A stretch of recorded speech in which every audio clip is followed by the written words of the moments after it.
My name is Lauren, and I work as a nurse. My husband, Eric, is currently a full-time stay-at-home husband. Not long ago, Eric was working as a company employee, but he decided to quit his job because he didn't get along with his new boss. When Eric told me about his decision, I was quite angry that he quit without consulting me first. However, I tried to stay positive, thinking it might be better that he made the decision to leave before the job made him depressed. Although Eric doesn't bring in any earnings anymore, I have a steady job as a nurse. We are also fortunate to live in a house that my mother left to me when she passed away a few years ago. This means we don't have to worry about paying rent, which helps us make a good living without financial stress. Initially, I was very anxious and stressed about Eric not working. It felt strange and unsettling to be the sole breadwinner of the family. However, over time, I noticed that Eric was doing an excellent job with the housework. He took care of all the chores, cooked meals, and made sure everything was in order. Gradually, I got used to this new arrangement and even started to enjoy our life together more. One day, I came home from work to find my sister-in-law, Melissa, visiting our home. Eric greeted me cheerfully as I walked through the door. "Welcome home, honey. Hope you had a great day at work." "Oh, I think I forgot to tell you Melissa was coming over. I'm sorry I forgot to mention it." To be honest, I was a bit upset with Eric. He spoke as if he wasn't sorry about it at all. But then, I realized it had been a long time since I had seen Eric so cheerful and relaxed.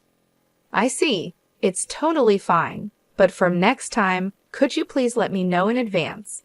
I replied, trying to stay calm. Eric smiled and agreed. He then turned to Melissa and suggested, "Maybe it's time for you to head home now." But Melissa didn't seem to agree. "Already? I don't want to go home yet. Since this house has enough space and room, I think I want to sleep over tonight," she said.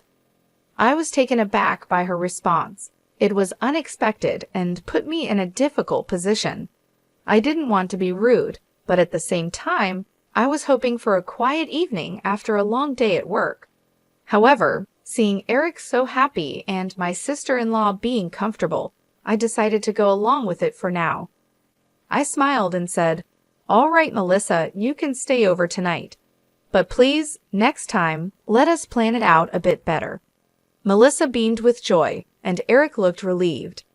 We spent the evening together, and I tried to make the best of it, even though it wasn't what I had planned. I reminded myself that family is important, and making small sacrifices can lead to stronger bonds and happier moments. I looked at Eric's face, and in a panic, he told her, No, it's too sudden, Melissa. Please go home for today." When Eric said that, Melissa glared at me and went home angrily. "Why did Melissa come over today?" I asked. "It's quite a distance for her to come over." Actually, Melissa got a divorce recently. She has no place to go, so she went back to my parents' place. But their apartment is small, and they asked her to hurry up and find a job and give them money. She feels very unwelcome, and I feel sorry for her, Eric explained. I listened to my husband and got frustrated because I couldn't understand why he felt so sorry for her. Then Eric said, "I am sorry about today. I have been searching but couldn't get a job, and I wanted someone to listen to me for a change, so I let her in." I was angry at Eric for his selfish behavior, but realized he needed this. I said, "Okay, it's true that it's better to have someone than being alone in that kind of situation. But next time, make sure you call me and have her leave before I get back, okay?" I wondered if I was spoiling Eric too much, but I made sure he knew to inform me next time, so I stopped talking about it further that day. 5 days later, Eric texted me while I was at work. "Hey, hope your day is going great at work. Melissa is saying that she wants to come over if that is okay with you. You're working until 8 p.m. today, right? I will make sure to have her leave before 8 p.m. It had only been 5 days since she last came over. Eric said he would make sure Melissa leaves before 8 p.m., but I worried about how long she planned to stay. I said, "Fine, make sure she leaves as soon as possible." I really didn't want Melissa to come over, but seeing Eric so happy about it, I agreed. I wanted Eric to enjoy his time with his sister, so I didn't think much about it. At work, it was such a busy day that I totally forgot Melissa was coming over. When I finally got home, she was still there. "Huh, why are you still here?" I asked, feeling a bit annoyed. Eric noticed my bad mood right away and panicked. "I'm so sorry. I've been asking Melissa for advice and lost track of time. Melissa will leave now." Eric turned to Melissa, and she sighed, saying, "Yes, yes, I will go home now." She started packing her things, acting annoyed, and then laughed. Her attitude really bothered me, so I said, "What's up with her? This isn't her house. Doesn't she have any sense?" Eric defended her. "You're saying too much. She came all the way here just to help me." I thought they could have met somewhere else, but I was too tired to argue. "You're right. Sorry I said too much. I'm just too tired today. I need to rest." Eric looked like he wanted to say more, but I was exhausted, so I went to bed without another word. The next day, I had a day off and was relaxing at home. Eric came up to me and said, "About yesterday, I'm sorry. I was wrong. I wanted you and Melissa to get along, but it wasn't a good time. Since we hadn't talked much lately, I realized how much he wanted us to get along." "Oh, that's the reason. I've been so busy that I haven't made time for us. I did say too much yesterday. I'm sorry." Eric was happy we talked it out. "Okay, today I'll make your favorite dish, meatball pasta."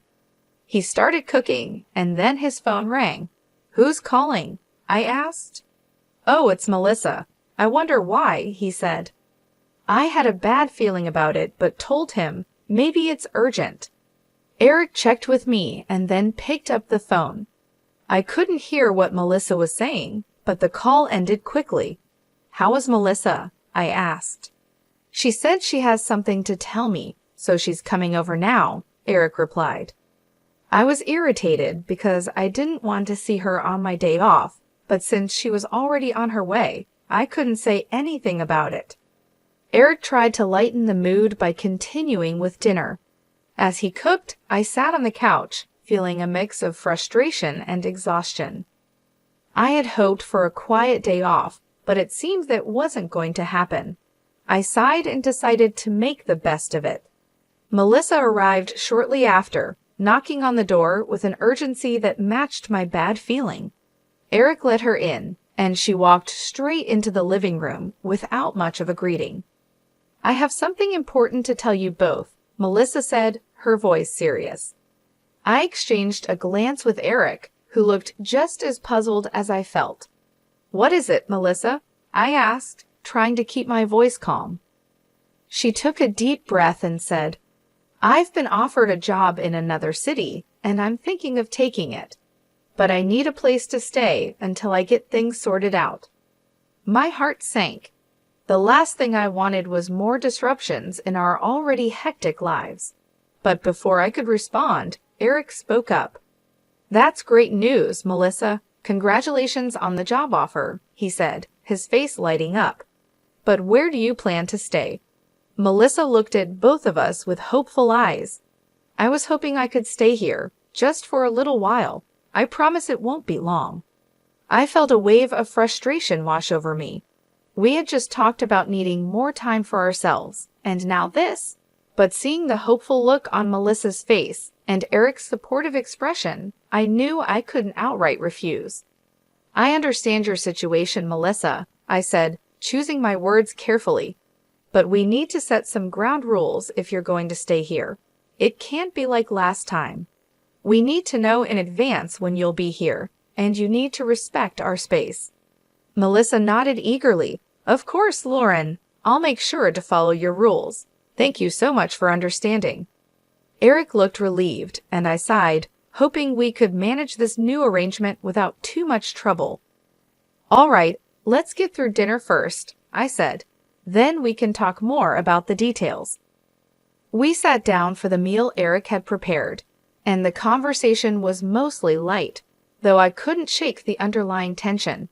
After dinner, we discussed Melissa's stay in more detail, setting clear boundaries and expectations. As I lay in bed that night, I couldn't help but feel a mix of worry and hope. I wanted to support Eric and Melissa, but I also needed to protect our space and sanity. It was going to be a delicate balance, and I hoped we could manage it without too much strain on our relationship. The days that followed were a test of patience and understanding. Melissa kept to her promise, respecting our space and giving us advance notice of her plans. Eric and I worked on communicating better, making sure to set aside time for just the two of us. In the end, it wasn't easy, but we managed to find a rhythm that worked for everyone. And though it took time and effort, the experience brought us closer together, teaching us the importance of balance and understanding in our relationships. "I'll make Melissa's pasta too," Eric said happily and started cooking. He didn't notice I was upset, and I couldn't understand why he didn't refuse her from coming over. But I thought this was my chance to tell her myself. After 15 minutes, the doorbell rang. Since our house was far from where Melissa was staying, I didn't expect her. But it was Melissa at the door with a big suitcase. I had a bad feeling about this, but let her in. Eric was still preparing lunch, so I asked Melissa, "What happened?" Melissa looked like she was crying and said, "Actually, I got kicked out from my parents' house. They kicked me out because I wasn't working. They said I have no right to stay there. They are such horrible parents, right?" My bad feelings were coming true as I listened. Then Eric said, "What the heck, that sucks. Family is about helping each other out. They are such horrible parents." I was annoyed by what Eric said, but since it wasn't my business, I kept my mouth shut and listened. Melissa said, "You see, I have nowhere to go, so I want you to let me live here." I didn't want Melissa to stay with us and tried to refuse, but before I could, Eric said, "Well, then there's no other choice but for you to stay with us. Luckily, we have a spare room, so stay with us from today." I glared at Eric and he said, "What's with that facial expression? Melissa needs help." I couldn't take it anymore and said, "What are you saying? Don't make this decision on your own. Eric, you're not working, and Melissa, you're not working either, right? I can't support two people on my salary alone." At that moment, something hit me on the head. I didn't know what happened, but then Melissa said, "Eric, don't throw an egg at her." She was laughing hysterically, and when I touched my hair, I felt eggshells. Eric said, "It's your fault, Jessica. Be nicer to Melissa. If you keep having this horrible attitude with Melissa, we're getting divorced. And if we get divorced, you know you'll have to leave this house, right?" Eric looked at me triumphantly, and Melissa looked at me with satisfaction. Since I kept quiet, they thought I was convinced by them. Melissa asked, "Jessica, are you ready to apologize to us? If so, then just go take a shower, and then we can eat the meatball pasta." I prepared to talk about how the three of us were going to live together. Eric happily finished preparing lunch while Melissa snickered at me and relaxed on the couch watching TV. I had something to say to both of them, but instead, I took Melissa's luggage and threw it off the balcony. They were shocked by my sudden action and yelled, "What are you doing? Are you out of your mind?" Eric panicked and told me to go get the stuff I threw out. I replied, "Why should I? This is my house. I won't allow you to do anything anymore." Eric said, "What are you saying? This is our house, as husband and wife, so it's my house too. I am letting my sister stay here." I scoffed and laughed, and he asked, "What's so funny?" I replied, "Don't you know that I'm the owner of this house? My mother gave it to me, so you have no right to it." Eric and Melissa looked surprised. They said, "For real? Oh no, that's not right. Even if that's the case, since we're still married, it doesn't really matter, you know." They started mumbling, so I said, "This house is mine. If you want to live with your sister so badly, why don't you rent a house and live with her? Besides, why should I support people who don't work at all? Eric, you worked hard until you quit your job, so I didn't say anything about it. But recently, you haven't been doing any housework either. Honestly, I'd rather live alone." When I told Eric what I had been thinking, he said, "Oh really? So that's what you've been thinking about, huh? Well, I don't want a wife who doesn't take care of my family and can't even thank me for taking care of the house." As he said that, he took out divorce papers. I wondered how he had them prepared so quickly.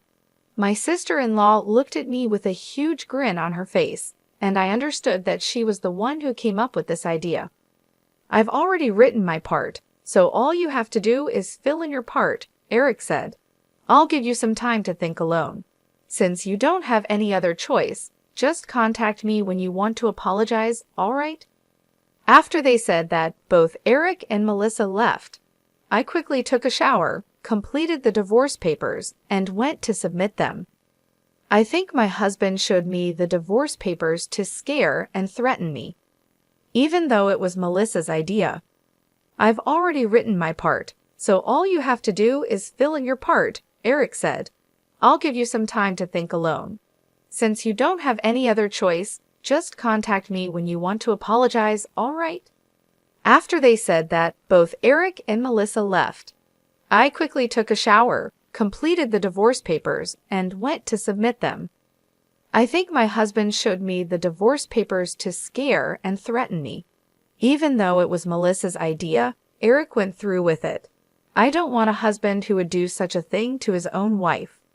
A few days later, Eric called and asked, "Are you ready to apologize?" I was really angry. "What are you calling about all of a sudden? Why should I contact you? You're just a stranger to me now." Eric sounded confused. "What do you mean, a stranger? Is there something wrong with your brain?" He didn't seem to understand the situation, so I decided to tell him clearly. "I submitted the divorce papers, and it's finalized. So you and I are strangers now. Oh, and I sold my house already, so even if you try to come back, there's no point. I also quit my job and am starting fresh somewhere else. I sent all your belongings to your parents, and they should be arriving soon. I'm worried if they'll all fit in their small place." Eric seemed clueless about what was happening and sounded like he was arguing with someone on his end. "Anyway, you're the one who suggested the divorce in the first place, right? I have nothing more to say to you. Since I want nothing to do with you, I'm blocking your number. Goodbye." My ex-husband yelled something, but it wasn't my concern. I hung up and blocked his number. A few months later, I happened to visit the area where I used to live. On my way home, I stopped by a supermarket. There, I saw someone who looked like my ex-husband, Eric, working. It seemed like he made a mistake at work, and a younger woman was scolding him. "Oh, how many times do I have to tell you to understand? Don't make me repeat myself," she said while other workers chuckled at the scene. I felt a bit bad for him seeing the situation. He was getting scolded by a much younger woman, and other workers were laughing at him. But there's nothing I can do about it because he's just a stranger to me now. As I watched him, I thought about how things might have been different. If Eric had thought more about how to handle his sister, maybe this wouldn't have happened. Melissa caused so many problems between us, and Eric just went along with it without considering how I felt. But in any case, I'm glad I divorced him. It wasn't an easy decision, but looking back, it was the right one.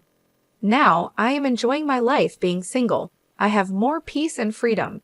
I don't have to deal with the stress of their constant drama. Since the divorce, I've had more time to focus on myself. I've started new hobbies, met new people, and even took up a new job that I love. I'm in control of my own life, and it feels great. Seeing Eric in that situation reminded me of how much I've grown. I don't have to worry about his problems or his sister's issues anymore. They are not my responsibility. I am free to live my life the way I want, without the constant stress and unhappiness that came with our marriage. So while I felt a bit bad for him in that moment, it quickly passed. I reminded myself that he made his choices, and I made mine. And my choice to leave was the best decision I could have made for my own happiness and well-being.